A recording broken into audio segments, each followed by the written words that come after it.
D'après ce que vous me décrivez, ça pourrait être un effet indésirable de votre traitement. Ce sont des cas rares, mais ça peut arriver. Je ne pense pas qu'il soit nécessaire d'agir en urgence. Passez demain matin au centre de traitement. J'examinerai votre éruption cutanée. Un effet indésirable? Heureusement, il n'a pas l'air grave, mais un effet indésirable, ça se déclare, n'est-ce pas? Bien sûr que ça se déclare. Et c'est important. N'hésitez pas. Et je ferai de même demain après vous avoir examiné. Merci, docteur. À demain.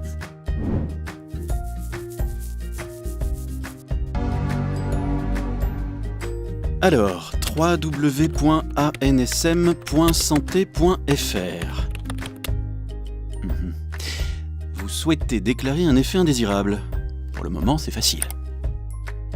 Déclarer un effet indésirable, vous constatez un effet indésirable, blablabla.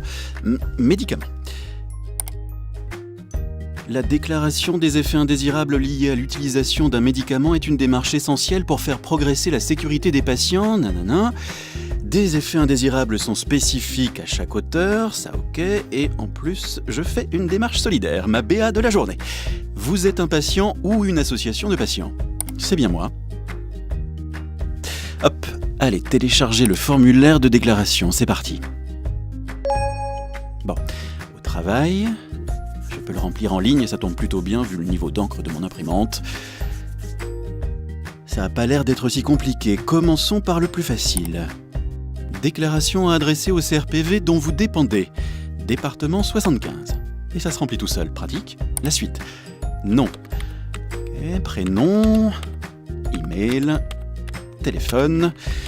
Adresse. Sexe. Poids. Taille. Date de naissance. Antécédent du patient. Hémophilie sévère.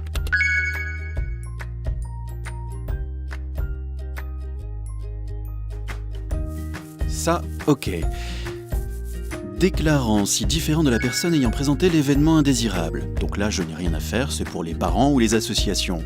Si le déclarant concerne un nouveau-né, c'est pas pour moi. Médecin traitant du patient ou autre professionnel de santé, de préférence celui ayant constaté l'événement indésirable. Alors, nom, Nathalie, prénom, André, email, ah, mon ordonnance.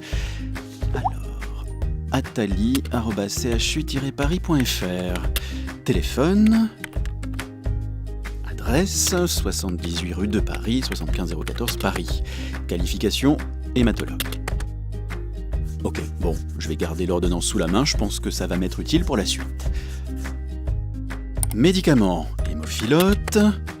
Numéro de lot. Ah zut, où ai-je mis la boîte? Ah, la voilà. Numéro de lot, je le note ici. Mode d'utilisation intraveineuse. Dose 3000 unités 2 fois par semaine. Début de l'utilisation, eh bien aujourd'hui, on est le 14 décembre. Fin d'utilisation, toujours aujourd'hui. Motif, prophylaxie. Ensuite, date de survenue, toujours aujourd'hui. Évolution, on ne peut pas dire que je sois guéri, donc sujet non encore établi. Conséquences sur la vie quotidienne, pas pour le moment, je vais cocher non. C'est maintenant qu'on passe à la rédaction. Bien décrire l'événement, les conditions, disparition de l'événement après arrêt. Ok. Alors, mardi 14 décembre, injection de 3000 unités d'hémophilote dans le cadre d'une prophylaxie, 2 fois par semaine. Constatation d'une éruption cutanée sur les bras, le cou et les cuisses. Petit bouton rouge épars, démangeaison modérée. Aucune difficulté rencontrée pendant l'injection. Appel au médecin dès apparition des boutons. Rendez-vous mercredi 15 pour examen.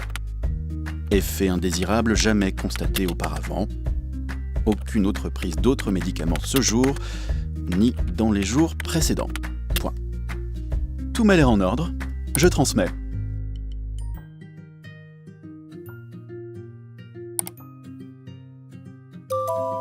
Et voilà, en quelques clics, et c'est fait. www.déclareruneffetindésirable.afh.asso.fr.